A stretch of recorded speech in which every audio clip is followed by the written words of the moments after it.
I know we have more people registered, but I like to start on time. So I want to first of all thank Cindy, who is my Zoom host today. So she'll be monitoring the chat, trying to keep me on time, and I really appreciate that. And with that said, I am ready to share my screen. So I want to make sure everybody is able to see. And let me get into a presentation mode here.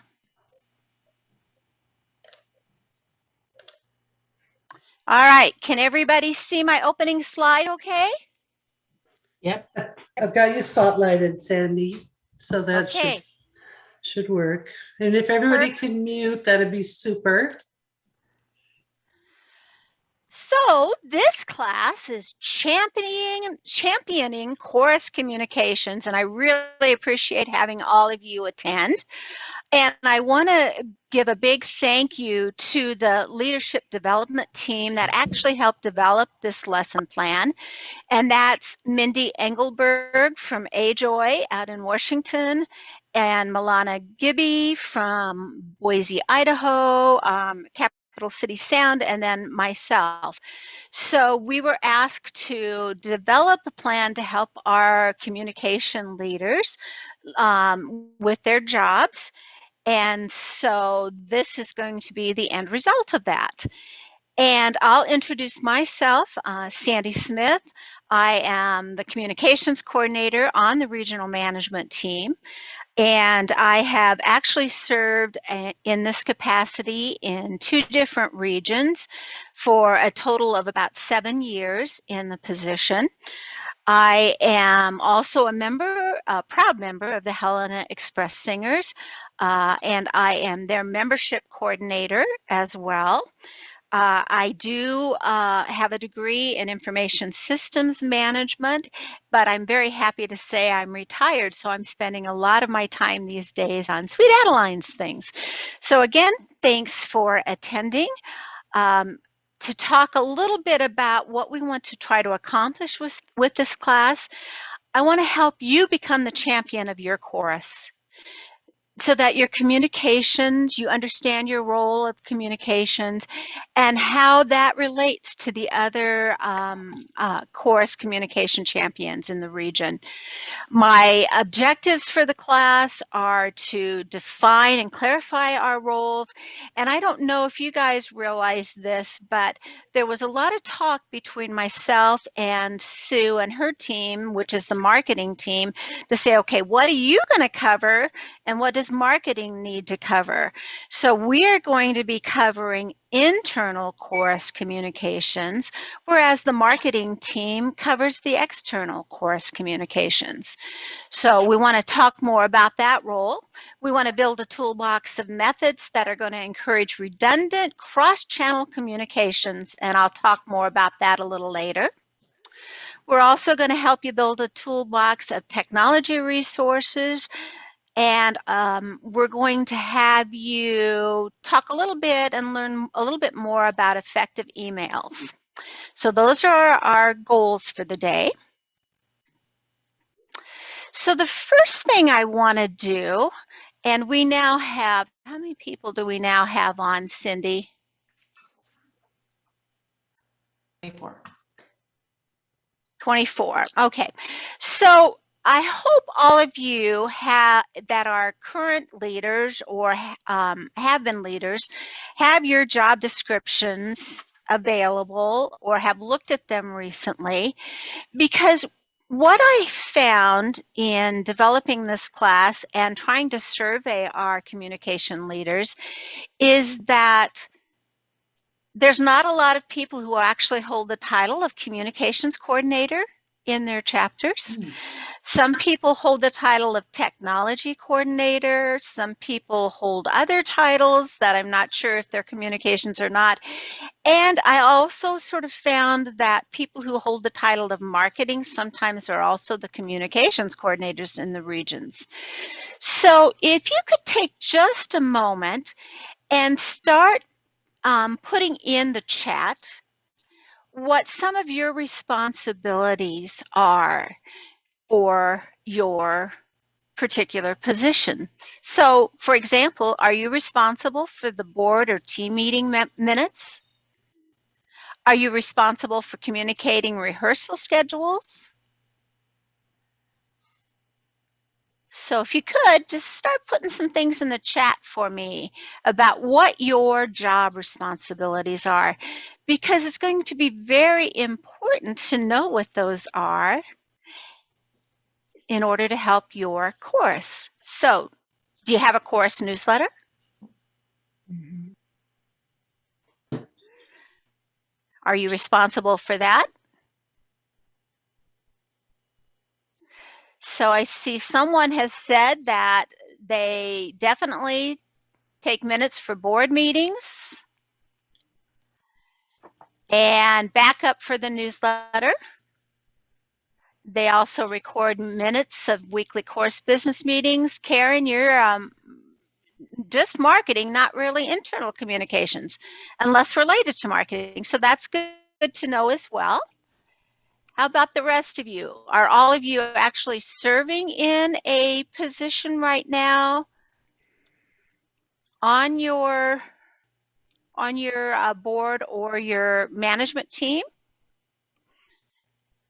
Okay, I see somebody's a website editor. Okay. Edie prepares management team minutes, performance previews, oversees the website and other technical functions. There we go. There's a techie. Cherie, you're a team leader. You oversee all the jobs. Great. Occasional website. So I'm seeing a lot of website information in here and some rehearsal and event schedules. Here to learn. I love that. We're all here to learn, and you guys are going to share a lot of information with each other that we can take back. Okay, perfect. I'm going to close my chat for a little bit. So you've done that. So how many of you have gone out and taken a look at the resources on the Sweet Adeline's website in the past?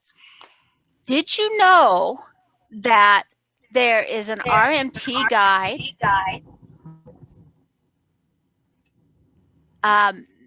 If you haven't muted yourself, could you do that, please?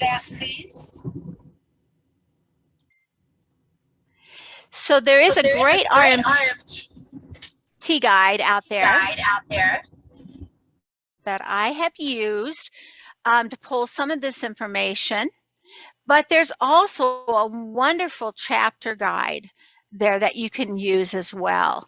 And just so you know, if you haven't gone out to the handouts that are available,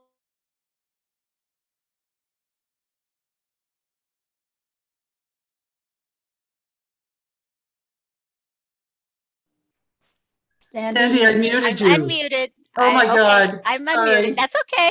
I'm back on. That's all right. So in that handout, if you haven't printed that out, you might want to take a look at that and go out to those resources on the Sweet Adeline website. They're great.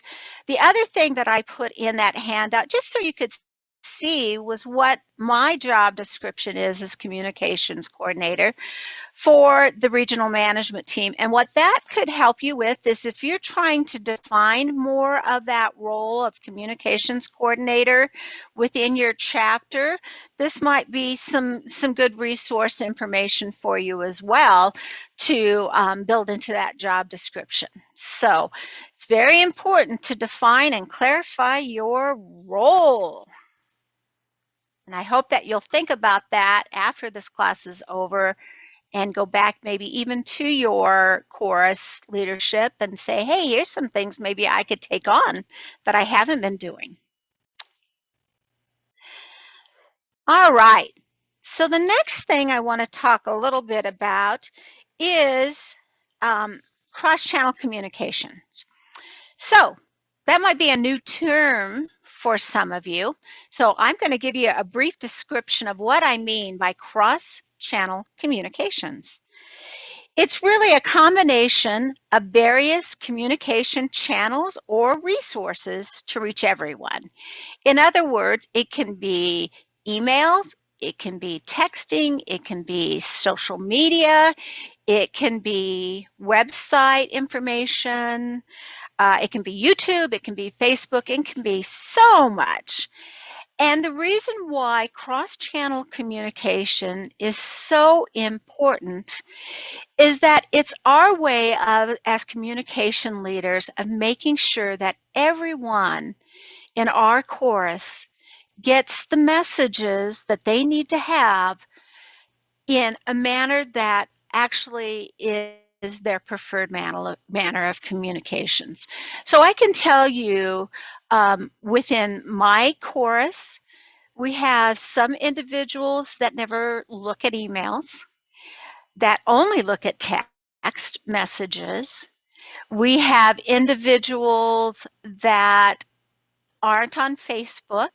So if we have personal Facebook accounts, they're not actually putting any information, they're not getting that information that we're putting there because they're not on Facebook. So it's important to use different channel communications so that you're reaching all of your members. And it's really important to try to come up with the same look and feel to your communications so that when you're sending out something to your members, they immediately know, hey, this is something I need to see. This is coming from my chorus. This is important. That's another thing that I suspect Sue might have touched base on with external marketing. It's important that they have the same look and feel, but it's also very important to your internal communications as well.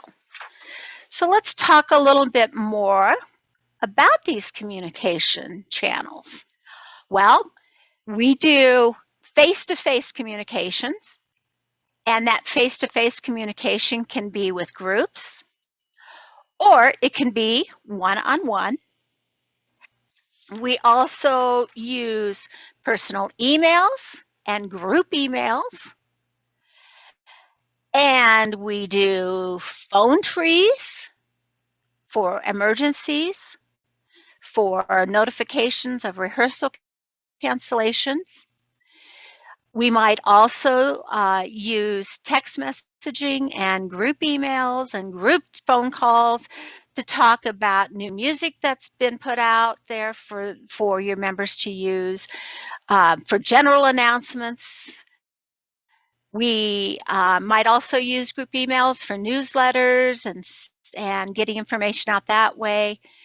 We might also want to use our text messages to communicate timely information. So how many times have you got a performance or something set up and you've been told we're going to meet in this room at this time, and all of a sudden last minute changes happen and the room number has changed or the time has changed? Text messages are a great way to get that out really quickly to people. Hey, what about the old-fashioned phone calls too? I think everybody pretty much has a cell phone today, but you still want to use group calling trees.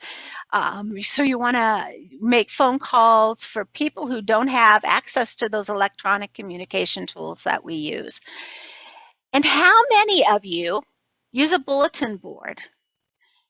Have that at your rehearsal sites. Have important information on that so you have that visual reminder.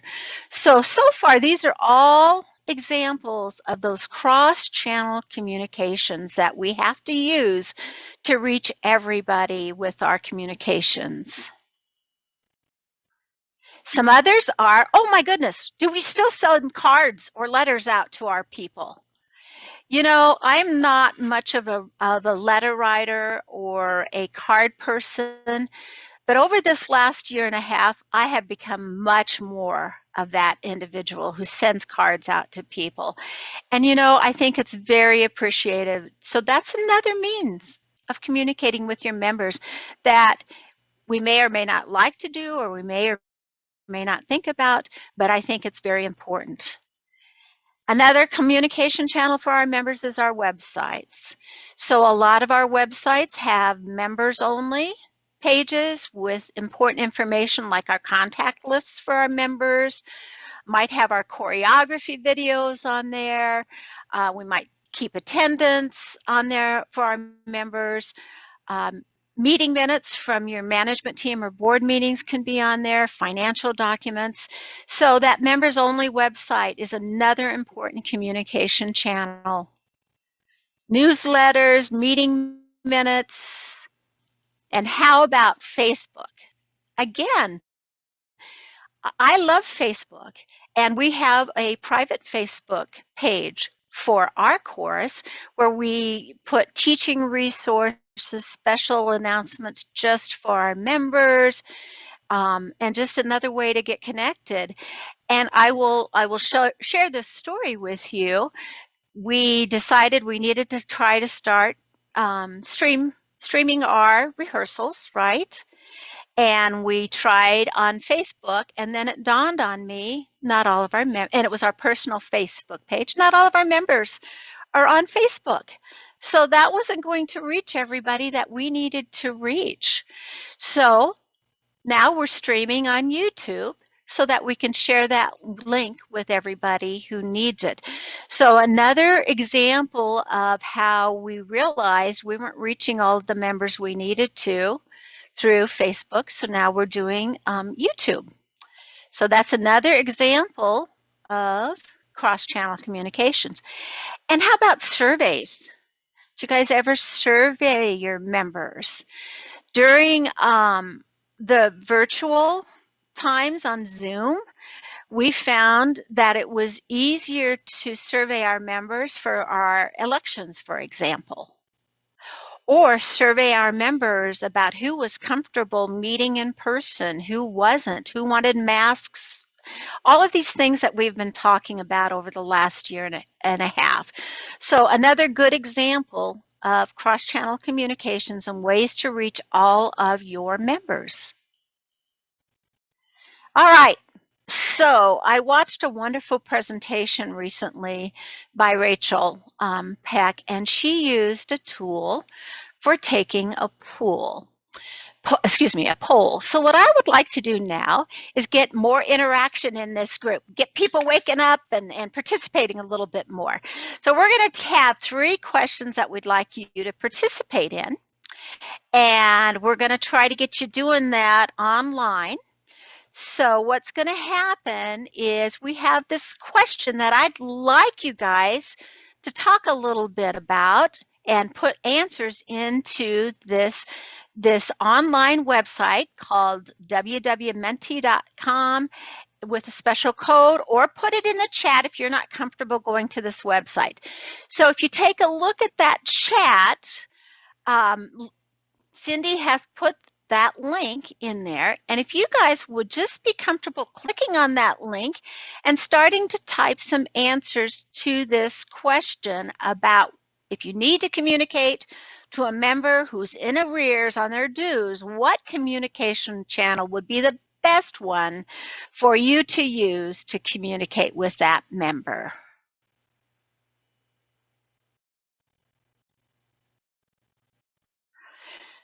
And I am going to stop for just a second and bring up, hopefully, my Menti page with the results and see what we got going on here.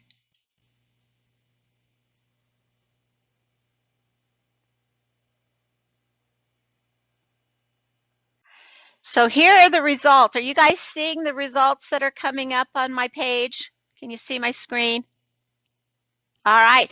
So we've got people who are saying discuss with the committee, finance coordinator email, face-to-face, in-person email, a call, or a text. So I think this is really good. So what you guys have identified here is the importance of in-person, private communication with this particular individual. And that's great. So second poll question I want to go to is, what communication method could you use to keep business meetings shorter at rehearsals? So I don't know about you guys, but business meetings can sometimes take longer than we want them to at our rehearsals, and they sort of cut into our rehearsal time.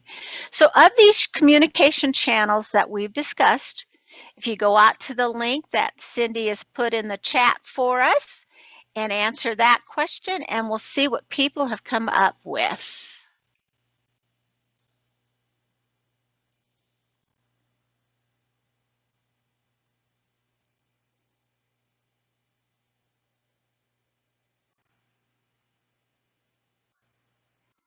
All right, the results are coming in. We're seeing Facebook announcements, emails ahead of time, newsletters, group emails, bulletin boards. I like the bulletin board idea.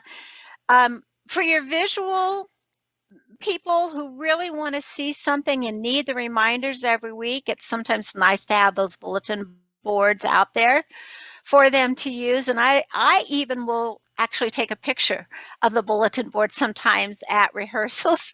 So I have that handy on my phone and can easily identify this. So we've got a lot of good information here. Newsletter announcements, groups, emails. Oh, perfect. You guys are so good.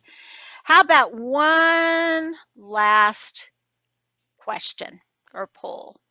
Can you give me an example of when you might use a private social media account? So if you go out there to our good Menti again, with the link that's in, and let's see what you're coming up with here. And I don't have this as seamless as Rachel did when her section later classes, but I love this tool. So rehearsal video links, that's perfect. Chorus announcements, acknowledgements. Oh yes, I like that. So I've seen that happening a lot with, I'll just mention Pride of Portland and I think Song of Seattle are two that I've noticed that are going on Facebook and highlighting members. I think that's an excellent internal communication tool that people are using. Celebrations, birthdays, private. Oh, you guys are so good. And yes, Cindy put something in the chat, which is true. The larger the words in this word map means more and more of you have identified and used those words. So there is a question in here. Does the size of the response, oh, okay. And that's what Cindy responded to perfectly. Just sort of looking at your chats. So one of the things that we use, I'm going to go back now. Our poll is done. Thank you for being so good about participating. It really makes this a much more fun and interactive class. That's great. So one of the things that I have used our private members only Facebook and YouTube channels for is our rehearsals. It's also when we video our choreography or we're learning new choreography. Those get put up both on Facebook and YouTube. So that's how we use some of those personal members only social media accounts so that our members can get to that and see that and view those rehearsals and view that choreography whenever they need to. The other thing that I use our private members only Facebook group for is to add events that are social events for our members as well as our website. But again, what I'm trying to do is use multiple different communication channels so we reach all of our members in the way that best meets their needs. Now, does that take a little bit of work? It does, but it's well worth it to keep all of our members connected. And you know what? I don't have to do this alone. I have members of my communications team that does a lot of this for me, that will administer and add things to our private Facebook page or our private YouTube channel, or will keep our member website up to date. So when we talk about all of this and all of these preferred and different ways of communicating with our members, don't get overwhelmed. This is a great way to delegate and get other people involved in your course and helping communicate with members. And one thing that does when you involve others is they're more in tune with what's happening with the course, and they're feeling much more involved. And you might even be grooming them to take over that communications coordinator position in the future. All right, so enough said about some of that cross-channel communications. Let's get into some of our technology resources. So one of the things that the group that made this lesson plan up felt was important was to share some of the technology resources that are being used. So we looked up some resources for group texting applications. So remember, group texting is a great way to get a hold of people in an emergency, to get them quick announcements. So one of those things that happened to our course was we were ready to meet in person at our church, and the day of our rehearsal, the church decided not to allow us in because of COVID, right? So how do you get messages to all of your employees? How about your members? Emails doesn't necessarily work because not everybody's on their email all the time, or not everybody has it on their phone. Most people can do group texting. So we found that our particular website actually has a group texting as part of the website, and it cost us 3 cents for each text message that we could do right from our website. And so for us, we're about 30 members, so that's very inexpensive way to get a text message out to all of our members. But there's some others that are available as well. The resource handout you have has these other group texting applications, and I'm going to actually bring up a few of them. So I'm going to switch again here, and I want to make sure that you guys are all seeing. Can you all see the Group Me page that I've brought up on the screen? Great. So this is an application called Group Me that some people recommended. I would suggest that you go out and take a look at that. That's free group messaging. Works on all of your phone devices, Androids, on your Apple devices, SMS. So this is one resource that you might want to take a look at. I will tell you, one of the reasons I mentioned using our group website, because we are fortunate to have the group texting, is I have all the phone numbers and all of the emails and everything right there in that website. So I didn't have to go out and create a new group list somewhere, or pull in people into another list. I don't like doing things 2 and 3 times, so that's why I use our website. But all you have to do is basically set this up and get all of your members' phone numbers or emails into the GroupMe app. Here is the WhatsApp, another group messaging tool that I'm sure you're familiar with. It's used on Android phone. This is also something that goes out to laptops and Mac computers. There's also another messaging resource called WeChat, and the majority of these are free. So we're not talking about spending money on setting up these group texting messages.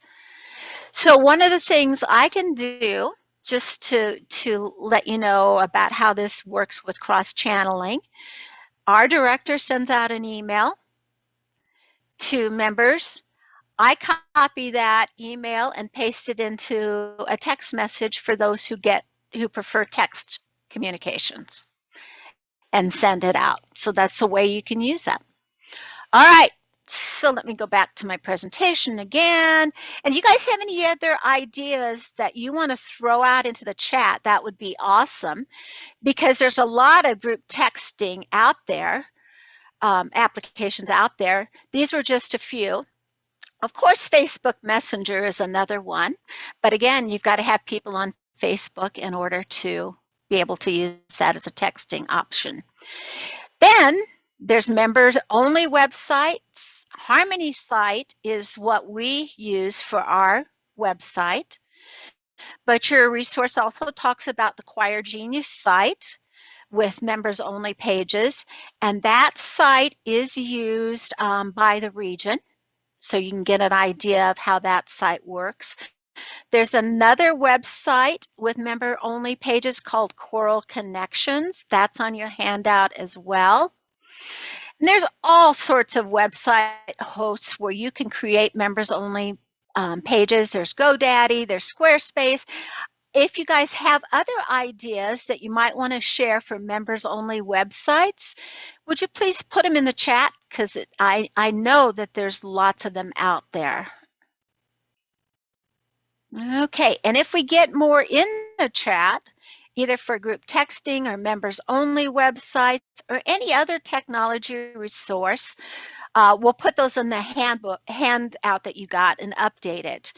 There are also newsletter services available out there.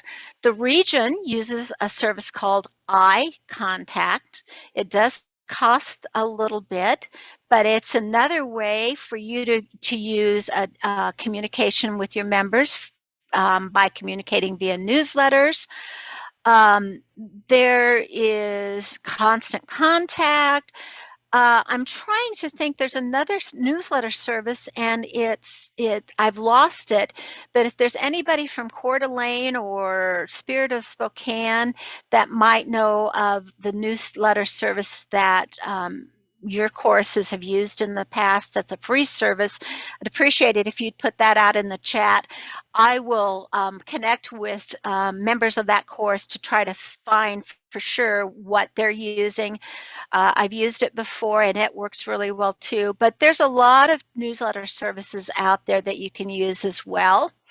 I will tell you the website we use, and I'm not trying to push any website over another, but Harmony site actually has a newsletter service built into it that we use for our members. So one-stop shopping for us. All right. No matter what channel of communication we use, excuse me, I have to get a drink.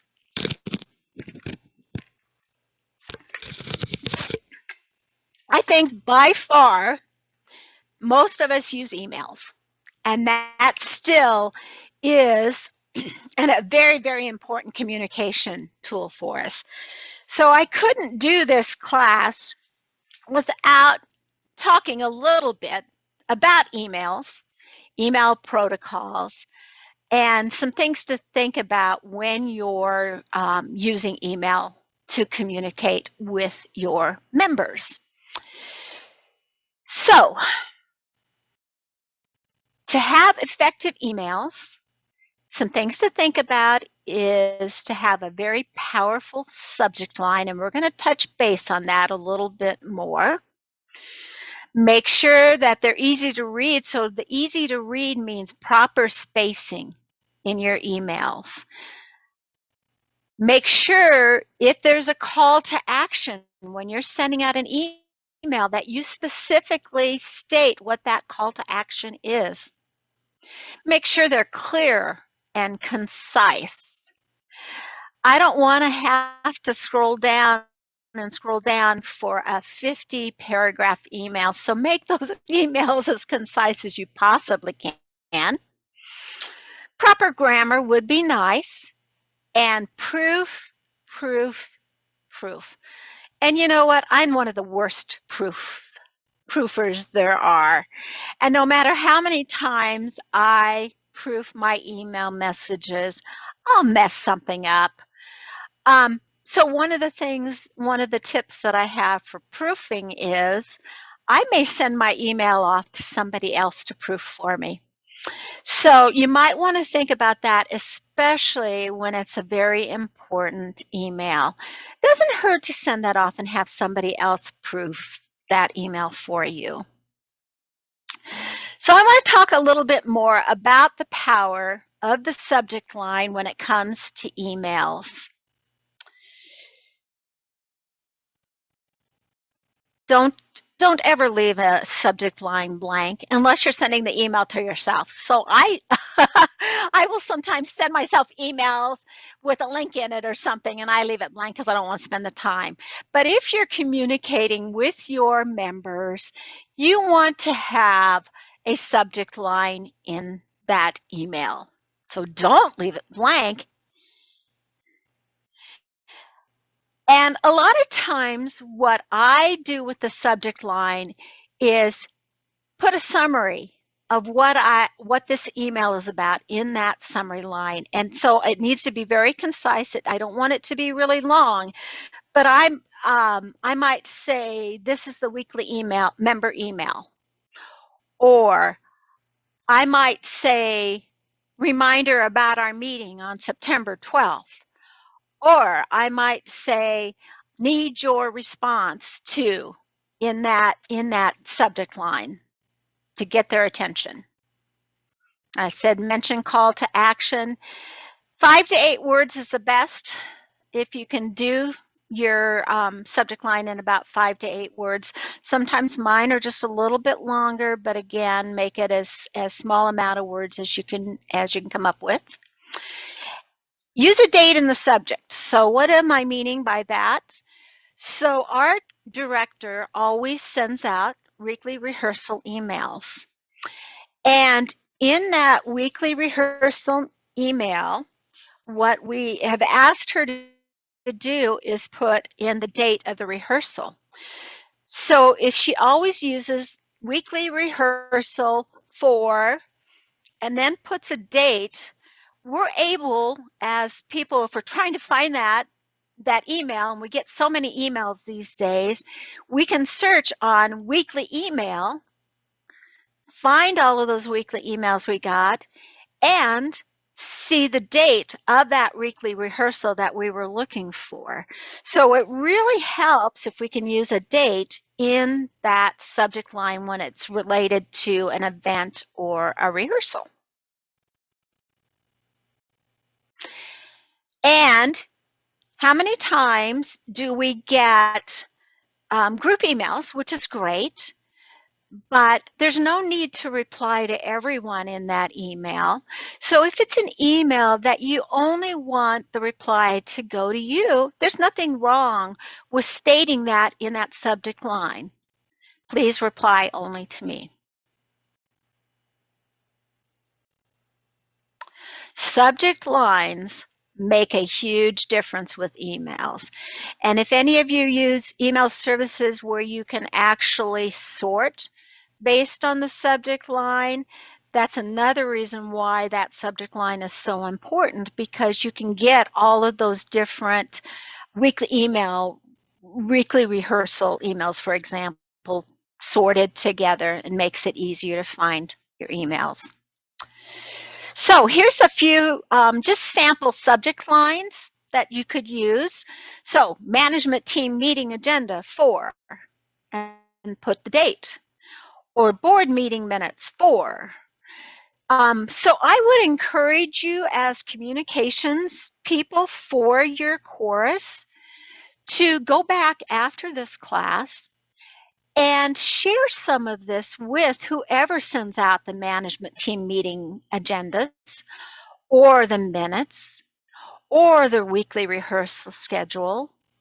performance information, and ask them if they would be willing to just pilot using these types of subject lines in those email messages, and see if that will help a little bit with the overwhelming amount of emails that we get in our day-to-day lives. And if you have other ideas for sample subject lines, throw those into the chat. We'd love to hear those. Okay, just a few other email tips that I just have to share. Even though we know all of these things, it's sometimes nice to be reminded. I hope you know about the fact that if you leave that to field in your emails blank until the end, you aren't going to send that to somebody you didn't want to send that email to. And boy, have I made a mistake of not doing that, not following that tip, and send an email to somebody wrong. You know, I love when I go to type in somebody's name in that to field, that it automatically pulls up people and I can just choose from them. But it also gets me in trouble sometimes because I pulled up the wrong person. So consider leaving that to field blank until you've gone over your email, you've proofed it, you've done all of those things that we talked about earlier and looking at the grammar and all of that, and then put in that to, and then you can hit the send button. Remember, again, clear and concise verbiage in your body of your email, very short paragraphs. I love using bullets because it makes things stand out.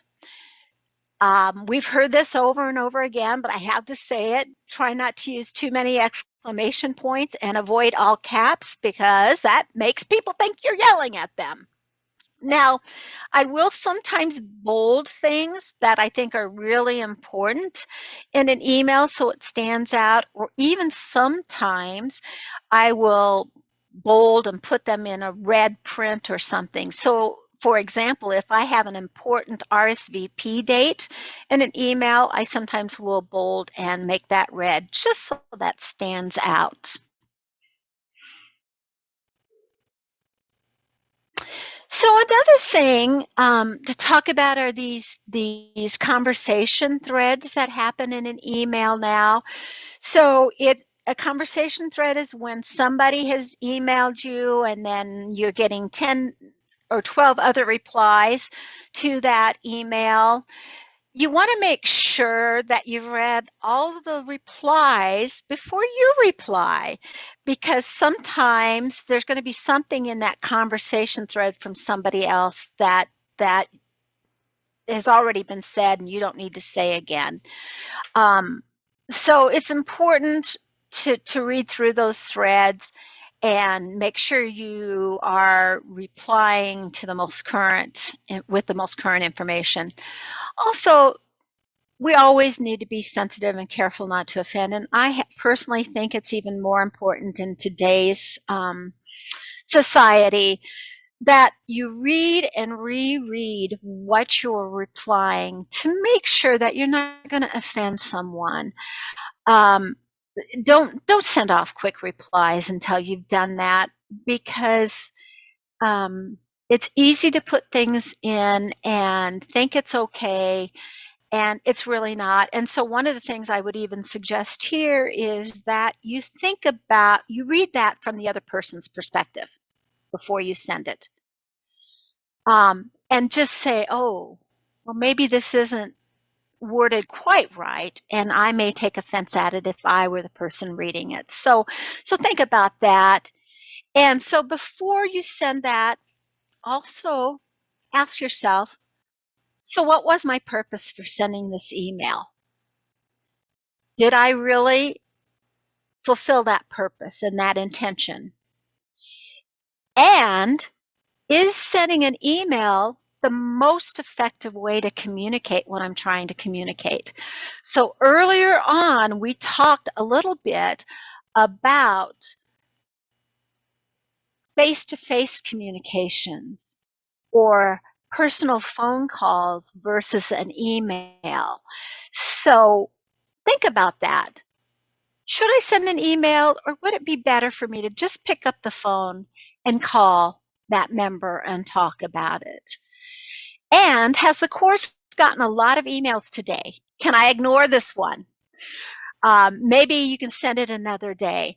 And it is tough, because we do get a lot of emails, and sometimes things happen and more emails are sent out after one was sent out. But think about that, and think about, well, can I just not overwhelm people today? Maybe I can send my email out tomorrow, or maybe even the next day. One of the things that our course has implemented is that we try very hard to just send out one weekly course email. And that email will contain important events and our rehearsal schedule, and that is sent out by our director.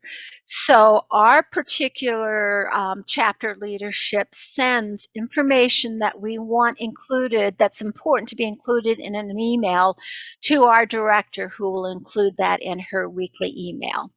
So think about the volume of emails as well. Okay, I have another activity. We're getting close here. But what I would like you to do is just take a piece of paper for a second, and I want you to write down an example from the last month when an ineffective email was sent and how it could have been improved. Let's go ahead. Cindy, would you be able to just type that into the chat for people to have reference, since I don't have it on my slide?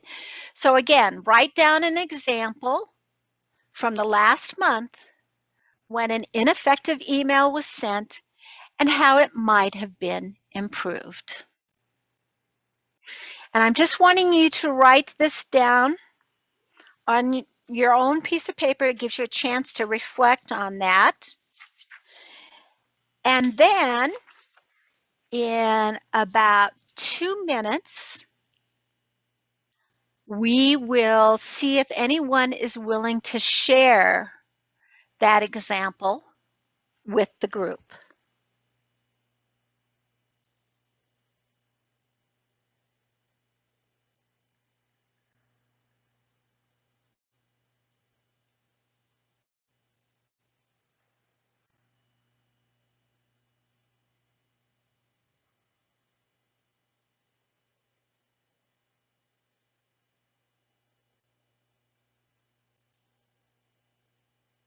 I see a lot of people busily writing. I'm so appreciative of this.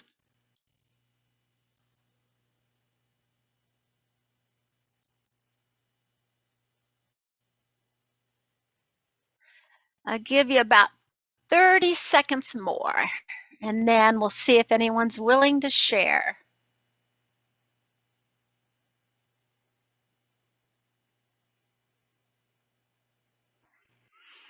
Okay. If we can do this and be able to communicate effectively, let's unmute ourselves. And I am going to stop sharing real briefly here so I can see everybody. Is there anybody willing to share an example with the group?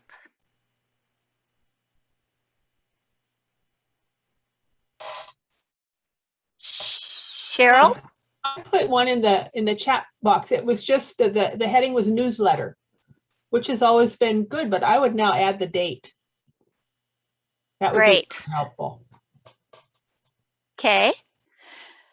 Let's see. Carol, would you want to share what you put in the chat with us? Oops. Well, an email went out to our team leaders. I'm not sure why I can't get the video off. There we go. Okay. An email went out to our team leaders, and one of our team leaders shared it with the whole membership, which shouldn't have been done. It was a decision that was to be made by the team leaders. Luckily, it was written very diplomatically. and it didn't create a challenge, but it could have. If our team leader had not been as good with her words as she was, it could have created some hard feelings. Great. Thank you for sharing. Anybody else want to share an example?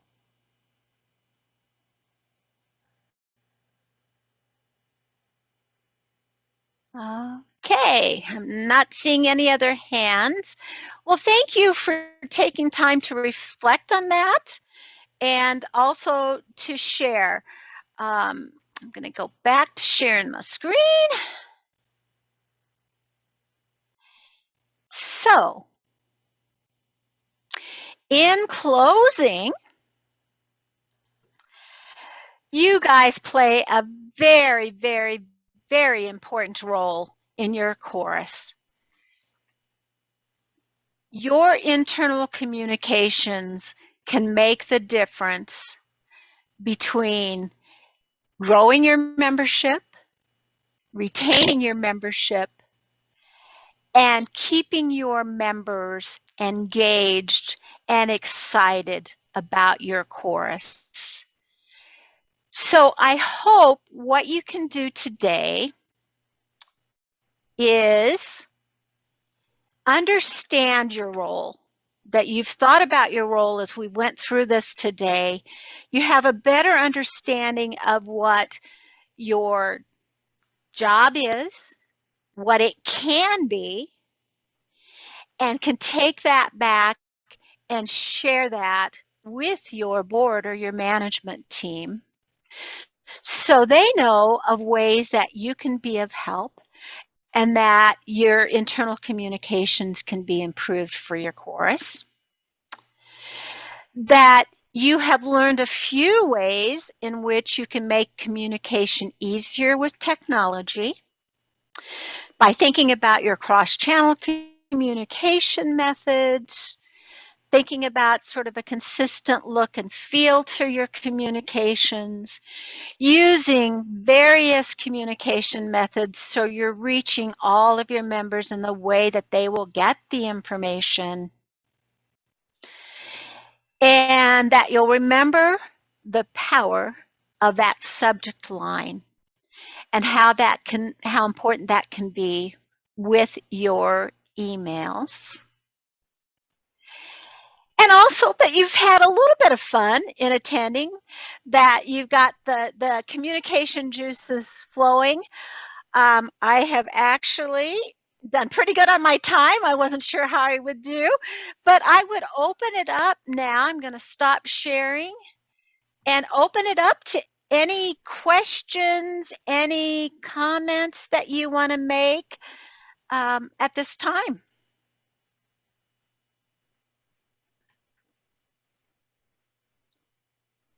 I hope you learned something. Sandy, Sydney, did you have something? yeah, I just wanted to commend you because I was a paralegal for almost 35 years, and my boss and I developed, really honed down having meetings by email.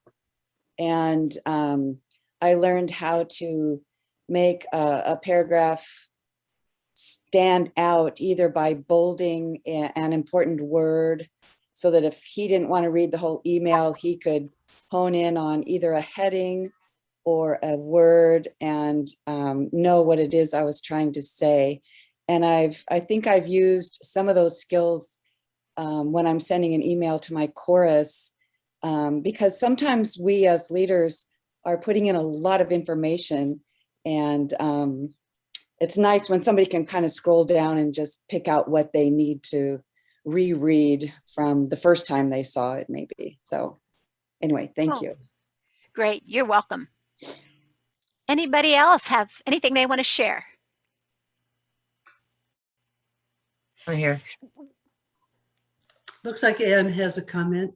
Yeah, sorry. Yes, I didn't raise my hand officially on that.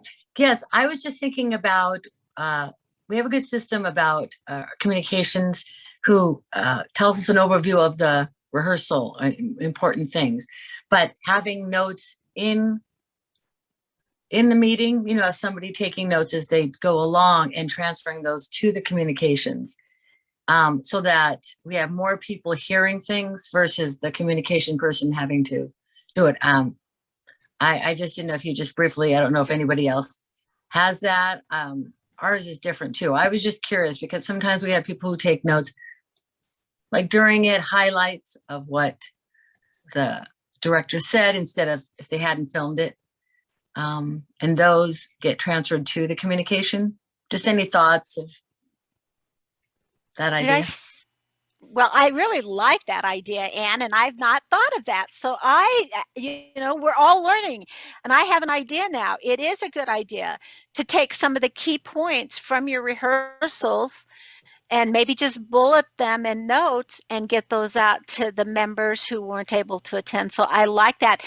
Marianne, I saw you shaking your head. Did you have something you wanted to say regarding that? Well, I just learned a lot from this class about things that that the communications person should be doing that some of us are taking care of too. And I think that we can help too, because there's a lot for the communications person to do. And we can all be help to her, I think, at times, especially when she can't be there at rehearsal. Great. Question. Edie? Thank you. As we were going through this, it occurred to me that some of our subcommittees, like the music team, to my knowledge, they don't take minutes or keep minutes, or there's no record of that. How do you guys all do that? Do you keep records from your subcommittees? Does anybody want to respond to that? I can reply, but I'd like to hear from the rest of you. I can. Charlene? Yeah, our music team, I have a music team leader and I call her my music guru. I use her a lot. I use her and abuse her, let me put it that way. And when the music team has meetings, yes, there are minutes and we do put them on our Choir Genius. So if anybody wants to look at it, and quite frankly, it helps me because sometimes I even forget, and so I can go back and reference. So yes, we do take minutes, and I think they're very, very helpful. Thanks. Anybody else respond to that? Our fundraising team always takes minutes, and those minutes are all also shared with our team leaders at their monthly meeting.